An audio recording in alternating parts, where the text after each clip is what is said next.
Hello అందరికీ welcome to our channel. నేను మీ మణిమాల. ఎలా ఉన్నారండి అందరూ? సో ఇది ఫుల్ డే వ్లాగ్ అండి. మార్నింగ్ టు ఈవినింగ్ రొటీన్ని చూపిస్తున్నాను. సో కొంచెం పెద్ద వీడియో ఉంది, ఆల్మోస్ట్ 21 minutes ఉన్నట్టుంది. సో చాలా రోజులైంది ఇంత పెద్ద వీడియో పెట్టి. సో ఏమీ స్కిప్ చేయకుండా అలా ర్యాండమ్గా మొత్తం అంతా షూట్ చేసి పెట్టాను. సో నచ్చితే ఫుల్గా చూడండి అండ్ ప్లీజ్ సబ్స్క్రైబ్ చేసుకోండి అండ్ బెల్ ఐకాన్ క్లిక్ చేయండి. వీడియో నచ్చితే లైక్ చేయండి, కంప్లీట్గా చూసి నచ్చకపోతే స్కిప్ చేసేయండి. సో ఇక్కడ మార్నింగ్ నేను టొమాటో రైస్ ఎలాంటి మసాలాలు అవి వేయకుండా కాస్త అల్లం వెల్లుల్లి పేస్ట్ రోట్లో దంచి వేసేసి పిల్లలకైతే బాక్స్ పెట్టేసి వాళ్ళని పంపించేశాను. సో హస్బెండ్ ఇంకా మరిది అందరూ ఎవరి పనుల మీద వాళ్ళు వెళ్ళిపోయారు డ్యూటీలకి. తర్వాత నేను ఆ రోజు చేయవలసిన పనులన్నీ ఇక్కడ ఒక బుక్ మీద రాసుకుంటున్నానండి. సో డైలీగా నాకు ఒక ఛాయ్ తాగుతూనో ఇలా టీవీ చూస్తూనో ఖాళీ దొరికితే ఆ రోజు చేయాల్సిన పనులన్నీ ఇలా నోట్ చేసుకుంటున్నాను. ఇది వచ్చేసి నాకు ఫస్ట్ నుంచి ఏమీ లేదు, ఈ మధ్య కాస్త అలవాటు చేసుకుంటున్నాను అనమాట. ఎందుకంటే మనకి ఫస్ట్ వన్ మతిమరుపు, సెకండ్ వన్ బద్ధకం అన్నమాట. ఒకటి చేయాల్సిన పనులు మర్చిపోతాను. లైక్ మా ఆయన ఈరోజు ఇది కంప్లీట్ చేయని చెప్పి వెళ్ళారనుకో, అంతే. ఆయన వచ్చి చేసావని అడిగితే అయ్యో మర్చిపోయా, ఇంకా అక్కడి నుంచి రచ్చ స్టార్ట్ అవుతుంది ఇంట్లో. సో అదొక్కటి మెయిన్ రీజన్ అండి. సెకండ్ వన్ వచ్చేసి చెప్ప కదా మతిమరుపు అన్నమాట. మామూలుగానే నాకు చాలా మతిమరుపు, ఇంట్లో చీవాట్లు తింటూ ఉంటాను. సగం టైం అక్కడే వేస్ట్ అయిపోద్ది. ఒక వస్తువు ఎక్కడైనా పెట్టానంటే అది ఎక్కడ పెట్టానో ఆఫ్టర్ 2 minutes తర్వాత మర్చిపోతాను. అసలు దానికోసం వెతుక్కోవడంలోనే సగం డే అంతా అయిపోతుంది. అసలు చిరాకు, నాలో నాకు నచ్చింది మెయిన్ చాలా ఉన్నాయి, అందులో మెయిన్ ఇదొకటి మతిమరుపు. టూ మచ్ అనమాట. ఇప్పుడు మరీ ఎక్కువైపోయింది, అసలు ఎందుకో రీజన్ తెలీదు, మరీ దారుణం.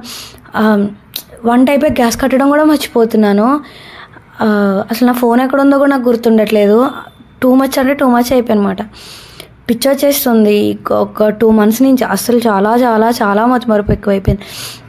నిన్న ఎవరన్నా ఏమైనా చెప్పారంటే ఈరోజు నిన్న చెప్పాను కదంటే అవునా చెప్పావా అని అడుగుతున్నాను, అంతలా అయిపోయింది. సో దానికోసం కాస్త ఇది మార్చుకోవాలి, మెల్లిమెల్లిగా ఒక రోజుతో మారేది కాదు అని చెప్పి కాస్త రాసుకుంటున్నాను అనమాట. అవి అయిన పనులు కనీసం ఒక 4-5 రాసుకున్నాను అనుకోండి, కనీసం అందులో 3 to 4 అయినా కంప్లీట్ చేసేలా చూసుకుంటున్నాను. అయిపోయిన పనులని టిక్ చేసుకుంటున్నాను ఆ బుక్ పక్కన పెట్టుకోనమాట చేయాలనుకున్నవి. సో ఎందుకంటే మన మైండ్లో ఉన్నవి ఒక పేపర్ మీద పెడితే అది ప్రాక్టికల్గా కాస్త చేయాలి అనేది ఇది పెరుగుతుంది కదా మనకి. సో దానికోసమని. సో ఇలాంటి అలవాటు ఎవరికైనా ఉంటే కమెంట్ చేయండి. ఒకవేళ లేకపోతే అలవాటు చేసుకోండి, అంటే చాలా బాగా వర్కౌట్ అవుతుంది. వర్కౌట్ అయిన వాళ్ళు ఎవరైనా ఉంటే ప్లీజ్ కమెంట్ చేయండి. సో అదనమాట. ఇక్కడ చూసారా టీవీ, అక్కడ అంత పని ఉంది ఆ రోజు నాకు. బట్ ఈ టీవీలో ఏ మూవీ వస్తుందంటే ఆ రోజు గోదావరి మూవీ వస్తుంది. నాకు చాలా ఇష్టం శేఖర్ కమ్ముల గారి మూవీస్. ఆనంద్ ఒకటి పిచ్చి, తర్వాత గోదావరి చాలా ఇష్టం. ఇంకా చాలా మూవీస్ ఉంటాయి. రీసెంట్గా హాయ్ నాన్న ఎంత బాగుందో కదా అసలు. తర్వాత సో ఇంకా చాలా ఉన్నాయండి. ఇప్పుడు సినిమాల్లో ఆ టాపిక్లోకి వెళ్తే అలా పోతూనే ఉంటుంది అది. సో తర్వాత ఇక్కడ ఆ మూవీ చూస్తూ రాసుకుని కంప్లీట్ చేసుకొని తర్వాత ఇక్కడ ఇంకా వంట ప్రోగ్రామ్ అది ఉంది. సో ఆ వీక్లో మాకు అమ్మవారిది గ్రామ దేవతకి పండగ అవుతుంది అన్నమాట. ఎవ్రీ ఇయర్ సంక్రాంతి తర్వాత చేస్తారు, థర్స్డే రోజు. మాఘమాసంలో వస్తుంది అనుకుంటా, అంటే ఈ ఫిబ్రవరి మంత్లోనే ఎప్పుడో వస్తుంది అన్నమాట. అంటే డేట్లు అటు ఇటు అవుతాయి కానీ ఎవ్రీ ఇయర్ చేస్తారు, థర్స్డే రోజే చేస్తారు అన్నమాట అమ్మవారికి. సో ఆ బ్లాగ్ కూడా షూట్ చేశాను, నెక్స్ట్ దీని కంటిన్యూషన్ పెడతానండి. బోల్డ్ స్టఫ్ ఉంది షూట్ చేసింది, బట్ పెట్టడానికి మాత్రం ఖాళీ ఉంటే హెల్త్ బాగోక. సో ఈ మధ్య అందరికీ ఇదే కదా, యూట్యూబ్లో ఎవరు ఇన్ఫ్లుయెన్సర్స్ వీడియోస్ చూసినా సరే థ్రోట్ ఇన్ఫెక్షన్, హెల్త్ బాగాలేదు. ఎగ్జాక్ట్లీ ఇక్కడ నాకు అదే ఉండింది. అంటే అందరికీ అంటే సీజన్ మళ్ళీ వింటర్ నుంచి సమ్మర్లోకి ఎంటర్ అవుతున్నాం కదా, దానివల్ల అనుకుంటా ఎవరికి బాగాలేదు. అందరికీ థ్రోట్ ఇన్ఫెక్షన్, ఫీవర్స్, కోల్డ్. నాకు లైక్ 1.5 month నుంచి అలాగే బండదానిలాగా బాగాలేనప్పుడు ఒక 2 weeks మంచం దిగలేదు. తర్వాత మళ్ళీ మామూలే కదా, తప్పదు కదా ఆడవాళ్ళకి. సో ఇక్కడ బియ్యం కడిగి ఆరబోస్తున్నాను అనమాట. చెప్పా కదా పండగ ఉందని కాదు కానీ ఇంట్లో స్నాక్స్ అవి ఏం లేవు. సో మా మరిది తింటాడు, పిల్లలు తింటారు ఇంట్లో. మా ఆయన కూడా అప్పుడప్పుడు పర్వాలేదు, అంత ఫుడీ కాదు కానీ తింటాడు. ఇంకా పెద్దవాళ్ళు అత్తయ్య వాళ్ళు మామయ్య వాళ్ళు ఉంటారు. సో ఏదో ఉండాలి ఏం లేవు ఇంట్లో అని చెప్పి చాదం జంతుకులు వేసుకుందాం అనుకున్నాం. ఇంకా గులాబీ గుత్తులు కూడా వేసుకుందాం అని అనుకున్నాం. అంటే మా వదిన వాళ్ళు ఉంటారు, వాళ్ళ మేము కలిపి సరదాగా వేసుకుందాం, ఒకరికొకరు బోర్ కొడుతుంది కదా అని ముందే మాట్లాడుకున్నాం. సో దానికోసం తను నెక్స్ట్ డే వస్తానంది. సడన్గా ఫోన్ చేసి వస్తాను అని చెప్పి కాల్ చేసింది. సో దానికోసం అడవడిగా మళ్ళీ బియ్యం గడిగా ఆరబెడితే ఆరుతాయి కదా, తర్వాత జంతుకులకి తర్వాత ఎప్పుడో వేసుకుందాం, ఆ రోజు గులాబీ గుత్తులు వేసుకుందాం అని ప్లాన్ చేసుకున్నాం. అన్నీ ఒకటేసారి అవ్వవు కదా అని. సో దానికోసం ఇక్కడ వంట చేస్తున్నాను ఫాస్ట్గా. చెప్పా కదా మార్నింగ్ టొమాటో రైస్ చేసి ఇంకా మరిదికి పిల్లలకి బాక్స్ అయితే పెట్టేశాను. ఇక్కడ మళ్ళీ మాకు ఇంట్లో వాళ్ళందరికీ లంచ్ అయితే ప్రిపేర్ చేస్తాను అనమాట. మా హస్బెండ్ ఏ షిఫ్ట్కి వెళ్తే మధ్యాహ్నం 3 o'clock వస్తారు, అప్పుడు తింటారన్నమాట. సో కాస్త వేడిగానే చేస్తాను. వచ్చేసరికి రెడీగా ఇక్కడ దోసకాయ కూర వండుతున్నానండి. నాకు చాలా ఇష్టం. దోసకాయతో పచ్చడి చేస్తాను, ఇంకా కూర కూడా వండుతాను అనమాట. చలువ కదా, సమ్మర్ వచ్చేస్తుంది మనకి. సొరకాయ దోసకాయ ఇలాంటివి అన్నీ చలువ అన్నమాట. సో అవి ప్రిఫర్ చేయడం మంచిది. ఇంకా ఈ సీజన్లో బాగా దొరుకుతాయి కూడా. సో నేను ఇక్కడ పచ్చడి చేద్దామని ఒకటే పట్టుకొచ్చాను, బట్ కూర వండాలనిపించింది. 3 స్వింగ్స్ అనమాట. కూర వండాలనిపించి మళ్ళీ కూర వండుతున్నాను.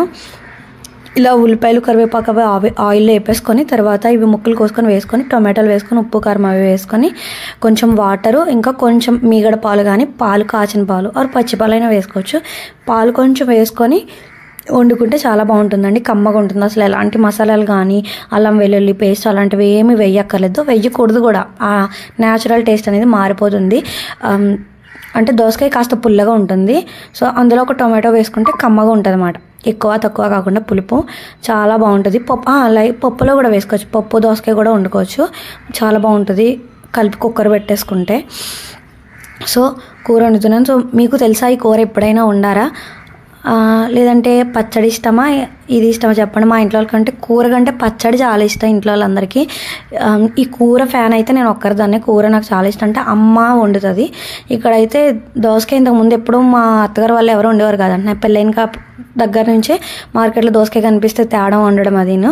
సో పచ్చడి అయితే చాలా ఇష్టం, మా ఆయనకైతే ఫేవరెట్. కార్తీక దీపంలో దీప చేస్తుంది కదా వంట లెక్క, దోసకాయ పచ్చడి ఫేమస్.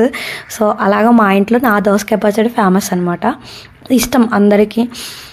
రోటి పచ్చళ్ళు నేను ఏం చేసినా బాగా తింటారు ఇంట్లో వాళ్ళు. బీరకాయ పచ్చడి ఇంకా రాడిష్ తోటి ముల్లంగితోటి చేస్తాను, అది కూడా బాగుంటుంది. టొమాటో రోటి పచ్చడి అంటే టొమాటో కొత్తిమీర, సో అవి కూడా. అంటే టొమాటో అంటే గుర్తొచ్చింది, నేను టొమాటో నిల్వ పచ్చడి చేశాను ఫస్ట్ టైం. అంటే ఎప్పుడు చేస్తాను అరకిలో అలా ఇంట్లో పడతాను అనమాట ఇంట్లోకి. బట్ ఇప్పుడు 2 kgs పట్టాను. అసలు ఎంత బాగా వచ్చింది. టెన్షన్, నా కాళ్ళు చేతులు రాలేదు మంచిగా వస్తుంది రాదని, బట్ చాలా బాగా వచ్చింది. ఇంకొక వీడియోలో క్లిప్పింగ్ అయితే చూపిస్తాను. వీడియో తీసాను బట్ ఎందుకు మళ్ళీ ఎలా డిలీట్ అయిపోయిందో తెలీదు, డిలీట్ అయిపోయింది. ఇంకా పచ్చడి అయితే చూపిస్తాను తర్వాత. చెప్పా కదా మా ఇంట్లో దోసకాయ కూరకు అంత ఫ్యాన్స్ ఎవరు ఉండరు పచ్చడి తప్పని, అందుకని మా ఆయన కోసం పప్పుచారు పెడదామని చెప్పి పప్పుచారు పెట్టాను. అంటే మా వదిన కూడా వస్తానంది, సో తను లంచ్కి వస్తానంది కాబట్టి తనకి కూడా అని చెప్పి పప్పుచారు పెడదామని కుక్కర్లో కందిపప్పు పెట్టేసి గ్యాస్ ప్లాట్ఫామ్ అంతా క్లీన్ చేసేసుకున్నాను స్నానం చేసి వచ్చి. తర్వాత ఇక్కడ కూడా కాస్త పొట్లు అవి ఉన్నాయి. ఎప్పుడు సంక్రాంతి దులిపాను, మళ్ళీ ఇల్లు పొట్లు కొట్టలేదు, 1 month పైన అయిపోయింది. అందుకని పొట్లు అవి కొట్టేసి కొంచెం స్విచ్ బోర్డ్స్ అవన్నీ కాలన్ వేసి తుడుచుకోవాలి. ఆ చేతులతో ఈ చేతుల్లో ముట్టుకుంటాం కదా, జిడ్డు మురికి ఎలా పడితే అలా ఉన్నాయి. కబోర్డ్స్ కూడా ముందు రోజు సర్దేశానులేండి, పైన గ్లాసులు అవి తుడవలేదు ఆ రోజు టైం లేక. సో ఇంకా తను వస్తానందని చెప్పి ఇక్కడ త్వరగా కంప్లీట్ చేసేసుకున్నాను. మిగతా తర్వాత రోజు చేద్దామని ఈ లోపు తను వచ్చింది. తను ఇంకా పిండి ఇవన్నీ తెచ్చిందన్నమాట. సో మైదా పిండితో చేస్తారు, అదే తెలిసి ఉంటే చాలామందికి, తెలియని వాళ్ళ కోసం చెప్తున్నాను. కేజీ మైదా అయితే 1/2 కిలో వరిపిండి 1/2 కిలో శనగపిండి వేసుకోవాలి. కేజీన్నర క్వాంటిటీ అవుతుంది కదా అక్కడికి. కేజీన్నర పిండి క్వాంటిటీకి కిలో 1/4 కిలో అలా పంచదార షుగర్ మన టేస్ట్ని బట్టి పడుతుంది. ఎందుకంటే గులాబ్ పూలు అంతా స్వీట్గా ఉంటే బాగోవు, కొంచెం చౌడు చప్పగా అంటారు చూసారు, అలా ఉంటేనే మంచిగా తినగలం అన్నమాట. అంటే పిల్లలకు కూడా పడతాం కదా, షుగర్ అంత మంచిది కాదు కాబట్టి కొంచెం అటు ఇటుగా తీపి చూసుకొని వేసుకోవడం మంచిది. సో చాలా బాగా వస్తాయండి, బట్ పని అవి వేయడం అనేది చాలా లాంగ్ ప్రాసెస్ అన్నమాట. టైం టేకింగ్ ఎక్కువ తీసుకుంటుంది, కానీ తినడానికి కూడా చాలా బాగుంటాయి. శనగపిండి ఇంకా బియ్యం పిండి ఎందుకు అంటే క్రిస్పీనెస్ కోసం అన్నమాట. ఇక్కడ మేము 2 కేజీల మైదా తీసుకున్నాం. సో మాకు వదిన వాళ్ళ తోటికొల్ల వాళ్ళకి ముగ్గురికి ఇది షేర్ చేసుకోవాలి. దానికోసమే 2 కేజీల పిండి తీసుకున్నాం మైదా. సో 1/2 కిలో బియ్యం పిండి ఇంకా 1/2 కిలో శనగపిండి తీసుకొని బాగా ఇలా మిక్స్ చేసుకోవాలి. తర్వాత ఇందులో పించ్ ఆఫ్ సాల్ట్, ఇంకా వేడి చేసిన నూనె, ఎందుకంటే బాగా రావడం కోసం. చాలామంది ఎగ్ వేసి చేసుకుంటారంట. మా అమ్మ ఎప్పుడు ఎగ్ వేసి చేయలేదండి. నాకు ఫస్ట్ పిండి వంట ఏమైనా నేర్పించిందంటే ఇది ఒక్కటే నేర్పించింది, ఇంకేం రావు. జంతుకులు కూడా ఈ మధ్య నేర్చుకున్నాను, కానీ ఇంకా అసలు నాకు ఏ పిండి వంటలు ఇలా పెద్ద పిండి వంటలు ఏం రావు. గులాబీలు ఒక్కటే వచ్చు. ఇంట్లో చిన్న చితుక ఏమన్నా అదే చిప్స్ లాగా లేదా బెల్లం కొమ్ములు అలా చిన్న క్వాంటిటీలో చేసుకుంటాను, కానీ పెద్దవైతే ఏం రావు అన్నమాట. సో ఇది ఒకటే నేర్పించింది. ఎగ్ అయితే ఎప్పుడు వేయదు. సో నేను అలాగే ఎగ్ అసలు వేయమాట. సో ఈ శనగపిండి దానివల్ల గుళ్ళు వస్తుంది. అలాగే సోడా కూడా అసలు వేయమండి. సోడా కూడా వేయకపోయినా మంచిగా వస్తాయి. వేయక్కర్లేదు కూడా. వేడి నూనె కాచి వేసుకుంటాం. ఇక్కడ యాలకులు మిక్సీ పట్టి యాలకులు కూడా వేసాను, కొంచెం టేస్ట్ బాగుంటుందని. వేసి ఇలా కొంచెం నీళ్ళు వేసుకొని కలుపుకోవాలి. ఎలా అంటే మనం బజ్జీలు వేసుకుంటాం కదా, బజ్జీ పిండిలా కలుపుకోవాలన్నమాట. సో మైదా లమ్స్ ఎక్కువ ఉంటాయి. కలిపేసుకొని ఒక అరగంటలో పెట్టుకొని తర్వాత బాగా కలుపుకుంటే కొంచెం అలా అంశవి లేకుండా పిండి సాఫ్ట్గా అవుతుంది. అందుకే ముందు ఇలా వాటర్ వేసేసి కలిపేసి ఒక అరగంట పక్కన ఉంచేసాను. తర్వాత బాగా మళ్ళీ చేయి పెట్టుకొని బాగా లమ్స్ లేకుండా కలుపుకుంటే బెటర్ అన్నమాట. ఎందుకంటే పేలే ఛాన్సెస్ ఎక్కువ ఉంటాయి. సో మన బొండాలు కూడా ఎందుకు పేలుతాయంటే లమ్స్ ఉండిపోవడం వల్ల, లేదంటే అడుగున పొడి పిండి ఉండిపోయి మనం సరిగా వాటర్ వేసి కలుపుకుండా ఉంటాం కదా, మైదా అతుక్కుపోతుంది. దానివల్ల అడుగున పిండి ఉండిపోవడం వల్ల గట్రా మనకి మైదా త్వరగా పేలుతుంది. పిండి కూడా మంచిది కాకపోయినా గట్రా ఒక్కోసారి పేలుతుంది. సో దానికోసం కొంచెం కేర్ఫుల్గా మనం టైం తీసుకొని ఓపికతో చేసుకుంటే బెటర్ అనమాట. నీళ్ళు సరిపోలేదు. తర్వాత ఇలా క్లీన్గా చేసి పెట్టేశాను. వేడి నూనె వేసాను. క్లిప్పింగ్ ఎక్కడ పోయినట్టుంది. సో తర్వాత అక్కడ కనిపిస్తున్నాయి కదా టేబుల్ మీద, అవి గుత్తులండి, గులాబీ గుత్తులు. సో వాటితోనే మనం వేసుకుంటాము. తెలిసే ఉంటుంది వేసిన వాళ్ళకి. ఇక్కడ మా వదినతో ఏదేదో మాట్లాడుతున్నాను. సో వాయిస్ రికార్డ్ చేద్దామంటే క్లిప్పింగ్ పక్కన టీవీ నాయిస్ వస్తుంది, మళ్ళీ కాపీరైట్ క్లెయిమ్ తోటకూర అంటారు. అందుకనే మ్యూట్లో పెట్టి మాట్లాడుతున్నాను అనమాట. తను ఉండింది కానీ చూసారు కదా ఇందాక. బట్ ఏంటంటే అందరికీ సోషల్ మీడియాలో కనిపించడం ఇష్టం ఉండదు కదా. సో దానికోసం అని చెప్పి నన్ను తీయొద్దు వదినా అన్నది అని చెప్పి నేను తీయలేదు. సో తర్వాత ఇక్కడ చెప్పా కదా టమాటో పచ్చడి చేశాను చెప్పి, దానికోసం వేడి అన్నం వండుకొని అందులో వేసుకొని తిన్నాను. మా ఆయన ముందే చెప్పారు, అస్సలు తినొద్దు, నువ్వు పచ్చడి చెయ్యి కానీ తినొద్దు అసలు. ఎందుకంటే ముందు పోస్ట్ చేసిన వీడియోలో పెట్టా కదా, చాలా యాక్నే ఉందని ఫేస్ మీద. దానికోసం ఆయిల్ ఇంకా తింటే ఎక్కువ వచ్చేస్తుందని చెప్పి ఆయన వద్దని. అందుకే ఆయన ఇంటికి వచ్చేలోపు టకటక వేడిగా వేసుకొని 2 ముద్దలు లాగిచ్చేసాను. 2 ముద్దలు కాదు, అదేనండి నా కంప్లీట్ లంచ్. అంటే ఎక్కువ తినలేను, అలాగనే ఆకలికి ఉండలేను అనమాట. కాస్త అంత తింటే కడుపు నిండిపోతుంది, అలానే ఆకలి వేస్తే అస్సలు ఉండలేనమాట, నొప్పి వచ్చేస్తుంది పొట్టలో.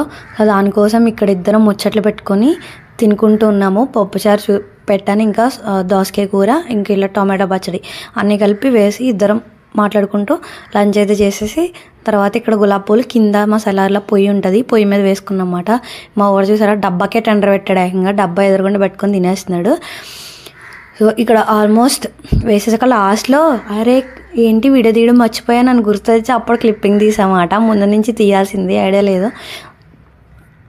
ఇలా 2 ఆయిల్లో వేడి చేసుకొని అప్పుడు పిండిలో డిప్ చేసుకొని అప్పుడు మనం పెట్టుకొని గులాబీ పూలు అయితే వేసుకోవాలి. ప్రతిసారి ఈ గుత్తులు వేడెక్కడంలోనే టైం అంతా టేకింగ్ పట్టేస్తుంది అన్నమాట. సో తర్వాత ఆ పొయ్యి దగ్గర ఉండి యాస్ట్ వచ్చేసింది, ఇంక చిరాకు కనిపించి మళ్ళీ స్నానం చేసి అప్పుడు బట్టలు మడతెడుతున్నాను. మా ఆయన అసలు బట్టలు ఉతికితే అలా సోఫాల్లోనూ చైర్లోనూ వేసి వదిలేస్తే అస్సలు ఊరుకోడండి. ఓసిడి మాట, నీట్గా ఉండాలి, చీపురు ఇక్కడే ఉండాలి, ఇవన్నీ చాదస్తాం ఆయనకి. సో ఆయనకు భయపడైనా సరే నేను ఈ పనులన్నీ కంప్లీట్ చేసుకుంటాను. ఒకవేళ నేను చేయలేదనుకో చిరాకు వచ్చి ఆయనే చేసేసుకుంటారు అన్నమాట. సో అందుకని చెప్పి కంప్లీట్గా బట్టలు ఇవన్నీ కాస్త ఫాస్ట్గా మడతపెట్టేస్తాను ఏదో వచ్చినట్టు. చెప్పా కదా ఎంత చిరాకో నాకు, గిన్నెలు తోమడం ఒకటి, బట్టలు మడత పెట్టడం ఒకటి. అసలు బద్ధకం, ఈ వీటిని చూస్తేనే ఎక్కడ లేని నీరసం బద్ధకం వస్తుంది. బట్టల్ని గిన్నెల్ని చూస్తే నిజంగా వీటిని కనిపెట్టినోడు ఎవడనిపిస్తుంది ఒక్కోసారి. సో మడతెట్టకుండా అలా తోసేలేం కదా కబోర్డ్లో. సో వేసేసి ఇక్కడ ఏం చేస్తున్నానో చెప్తారా? జంతికలు ముక్కలు తీసి గ్లాసులో ఎందుకు వేసుకుంటానంటే అందులో చాయ్ వేసుకొని నానబెట్టుకొని తింటాను. ఎంత పిచ్చి అంటే నాకు, ఇవి నేను వేసినవి కాదు, మా వదిన ఉంది కదా ఇందాక చెప్పాను గులాబీ గుత్తులు వేసుకుని, వాళ్ళకి 2 days ముందు నేను జంతికలు వేయడం రాదంటే వెళ్ళానమాట. సండే రోజు వాళ్ళ ఇంటికి వేయడానికి హెల్ప్ చేసి వచ్చాను. అది కొన్ని ఇచ్చిందన్నమాట. అవి ఇంటికి తెచ్చి పిల్లలకి ఇస్తే వాళ్ళు వదిలేసారి తినకుండా వాటిని నేను ఇలా ఇందులో వేసుకుంటున్నాను. మంచిగా అల్లం అది వేసుకొని టీ పెట్టుకొని ఇందులో వేసుకొని మూత పెట్టేసుకొని కాసేపు వదిలేయాలి. కొంచెం మెత్తగా కొంచెం గట్టిగా ఉంటాయి. స్పూన్ వేసుకొని తింటే ఆహా భలే ఉంటుంది. అటుకులు ఒకటి, జంతికలు ఒకటి, మిక్చర్ ఉంటుంది. మిక్చర్ అయితే చిన్నప్పుడు తెగ తినేదాన్ని వేసుకొని, జంతికలు మిక్చర్ బాగా మాట. మిక్చర్ అంటే కారం వేస్తారు, అది కాదు, ఓన్లీ ఇలా కొమ్ములు అండ్ గుండ్రంగా ఉంటుంది కదా బూందీలాగా, అది కలిపి చేస్తారు కారం అది వేయకుండా. సో అది మాట. మా తాతగారు పనికి వెళ్ళినప్పుడు పట్టుకొచ్చేటోళ్ళు మాట. ఆయనకి మధ్యాహ్నం స్నాక్ ఏదో ఒకటి ఇస్తారు కదా, మిక్చరు లడ్డు ఇస్తే, లడ్డు మెత్తగా ఉంటుంది కదా, అది తినేసి నాకు పట్టుకొచ్చేవారు మాట ఆ మిక్చర్. అది నేను పాలల్లో కానీ టీలో కానీ వేసుకొని తినేదాన్ని అన్నమాట. సో అలవాటు చేసుకోకూడదు, బట్ అవి ఉన్నప్పుడే తినేదాన్ని. అంటే టీ అంత అలా తాగకూడదు కదా. నాకు ఈ మధ్య ఈ పిచ్చి పట్టుకుంది, కానీ టీ అసలు తాగేదాన్ని కాదు. ఆఫ్టర్ మ్యారేజ్, ఆఫ్టర్ డెలివరీ ఇలా కొన్ని సిచ్యువేషన్స్ వల్ల టీ కాఫీలు ఇలాంటివి అలవాటు అయ్యాయి. ఇప్పుడు అదొక ఎడిక్షన్ అయిపోయింది అన్నమాట బాగా. బట్ తగ్గించుకుంటున్నాను, ఎప్పుడైనా తాగుతున్నాను, డైలీ కాకుండా. సో జంతికలు ఉంటే మాత్రం ఏదో అలా మాట. సో తర్వాత చెప్పా కదా ఇల్లు మొత్తం క్లీన్ చేయడం స్టార్ట్ చేశానని. మొన్న కబోర్డ్స్ సర్దాము నేను ఈయన కలిపి. సో ఆ రోజు సర్దినప్పుడు ఈ కొత్త చీరలు కట్టేసినవన్నీ బయట వదిలేస్తాను అనమాట. అంటే బీరువాలో పెట్టను, కబోర్డ్స్లో పెట్టేస్తాను ఐరన్ చేయించుకోవాలని చెప్పి. సో కబోర్డ్స్ సర్దినప్పుడు ఇంకా కట్టట్లేదు, బాలే చీరలు అనేటివన్నీ తీసేస్తే కబోర్డులన్నీ కాస్త ఖాళీ అయినాయి. సో దానివల్ల ఇంకా ఐరన్ చేయించుకొని కొత్త చీరలన్నీ ఒక 5-6 చీరల వరకు చేయించుకొని కబోర్డ్లో పెట్టేసుకున్నాను అనమాట. ఇంకా బీరువాస్తో మాట తీయడం ఎందుకు, చిన్న ఫంక్షన్లకి పార్టీస్ కాటికి కట్టుకుంటాం కదా చీరలు. సో దానికోసం అని చెప్పి ఇలా ఈ ఒక 6 sarees కొత్తవి ఏవైతే కట్టేసి ఉన్నాను అవి. ఇంకా నాకు సారీలు ఎక్కువ ఉంటాయా డ్రెస్సులు ఎక్కువ ఉంటాయంటే సారీస్ ఎక్కువ ఉంటాయండి. ఎక్కువ మా ఆయన చీరలే ఎక్కువ కొనడానికి ప్రిఫర్ చేస్తారు. డ్రెస్సులన్నీ నేను నా దగ్గర డబ్బులున్నా అమ్మ డబ్బులు ఇచ్చినా కొనుక్కుంటాను. చీరలు మాత్రం మా ఆయన కుప్పలు కింద కొంటాడనమాట. అని ఇష్టం మాట చీరలు ఎక్కువ. సో మొత్తం ఇవన్నీ కబోర్డ్లో నీట్గా సర్దాను. ఒక 4 రోజులు సర్దిన 4 రోజులు చాలా నీట్గా ఉంటుంది. ఆ తర్వాత మామూలే మళ్ళీ పిచ్చిగా ఈ చీర తీస్తాం బాగాలేదని పెట్టేస్తాం. అది మడతెట్టి పెట్టడం మళ్ళీ అలవాటు ఉండదన్నమాట. చుట్టేసి పెట్టడమే కబోర్డ్లో. మళ్ళీ యథావిధి తదా ప్రకారం ఒక 1 week తర్వాత, ఆ తర్వాత మళ్ళీ ఎప్పుడో గుర్తొచ్చినప్పుడు లేదంటే మా ఆయన తిట్టినప్పుడు కబోర్డ్ సర్దుతాను. సో ఈ బాధ అంతా లేకుండానే ఇలా రాసుకుంటాను అనమాట, ఏ రోజు ఏ పని చేయాలి అని చెప్పి. సో మొత్తం మీద ఫుల్ఫిల్డ్గా ఆ రోజు అనుకున్న పనులన్నీ అనుకున్నట్టు కంప్లీట్ చేస్తాను. తర్వాత వీటి చేత ఇక్కడ హోంవర్క్ రాయిస్తాను. స్నానాలు చేయించేసి కాస్త తినిపించేసి, ఆ రోజు నైట్ మా ఆయన చికెన్ తెచ్చారు, వండేసి పెట్టేసి, మళ్ళీ నాన్ వెజ్ నైట్ టైం అసలు పెట్టను, బికాజ్ ఆఫ్ డైజెస్ట్ అవ్వదు అన్నమాట పిల్లలకి. మా చిన్నోడికి కొంచెం నాలా డైజెషన్ పవర్ తక్కువ, వామిటింగ్స్ అయితే ఎక్కువ కక్కుతూ ఉంటాడు. సో దానివల్ల త్వరగా పెట్టేసి హోంవర్క్స్ రాయిస్తుంది అనమాట. చూసారా రీసెంట్గా 1 week నుంచి వెళ్తున్నాడండి స్కూల్కి. రీసెంట్గా నాకు అక్షరాభ్యాసం చేశాను. సో ఇన్స్టాగ్రామ్లో ఎవరైనా నన్ను ఫాలో అవ్వండి, అక్కడైతే ఈ అప్డేట్స్ అన్నీ ఉంటాయి. సో అక్కడ కింద డిస్క్రిప్షన్లో లింక్ ఇస్తాను ప్లీజ్. అండ్ నా చెత్త పిచ్చి రీల్స్ చూడాలనుకుంటే కూడా అక్కడ నన్ను ఫాలో అవ్వచ్చు. వీడు అంతా మంచి నోట్బుక్లో అలా ఖరాబ్ చేస్తాడనమాట, పిచ్చి గీతలన్నీ గీసేసి. బట్ చిన్నడు కాబట్టి వాళ్ళ మ్యామ్ ఏం కంప్లైంట్ రాయకుండానే హోంవర్క్ ఇస్తున్నారు. తర్వాత ఇక్కడ చెప్పా కదా చికెన్ అని చెప్పి మసాలా నూరైనా అది మొత్తం మిక్సీలోంచి స్ప్రెడ్ అయిపోయి మొత్తం పైకి ఎగిరిపోయింది అనమాట. అదంతా క్లీన్ చేసుకొని తర్వాత ఇక్కడ అంటే వాళ్ళకి కారం లేకుండా మసాలాలు ఎక్కువ వేయకుండా కాస్త కూర పక్కగా తీసేస్తాను అనమాట. తీసేసి తినిపించేస్తాను. తర్వాత మళ్ళీ కొంచెం కారం కొంచెం మసాలా అవి కొంచెం వేసి తర్వాత మళ్ళీ ఇంట్లో వాళ్ళకి వండుతాను అనమాట. ఎందుకంటే నేను పిల్లలు అంత స్పైస్ తినము. మా ఆయన వాళ్ళకి స్పైస్ ఉండాలి. మా ఆయనకి ఎస్పెషల్లీ నాన్ వెజ్లో మాత్రం స్పైసీనెస్ బాగా ఉండాలి, లేదంటే తిడతారన్నమాట. కూర అంటే బాగోదు కూడా, తగినంత స్పైస్ అది లేకపోతే నాన్ వెజ్ నీచు స్మెల్ అది వస్తుంది. సో అందుకని ఆయనకి మళ్ళీ మసాలా అది వేసి వేడి చేసి పెట్టాను. ఇక్కడ చపాతీ చేసుకున్నాను నేను. నాకు రైస్లో కంటే చపాతీలోకి చాలా ఇష్టం చికెన్. ఖచ్చితంగా నైట్ టైం చికెన్ వండుకుంటే మాత్రం చపాతీయే చేసుకుంటాను నా మట్టికి, ఇంకెవరికి చేయను. సో ఈ వ్లాగ్ అయితే ఇక్కడ తయారు చేస్తున్నాను. ప్లీజ్ నచ్చితే సబ్స్క్రైబ్ చేయండి.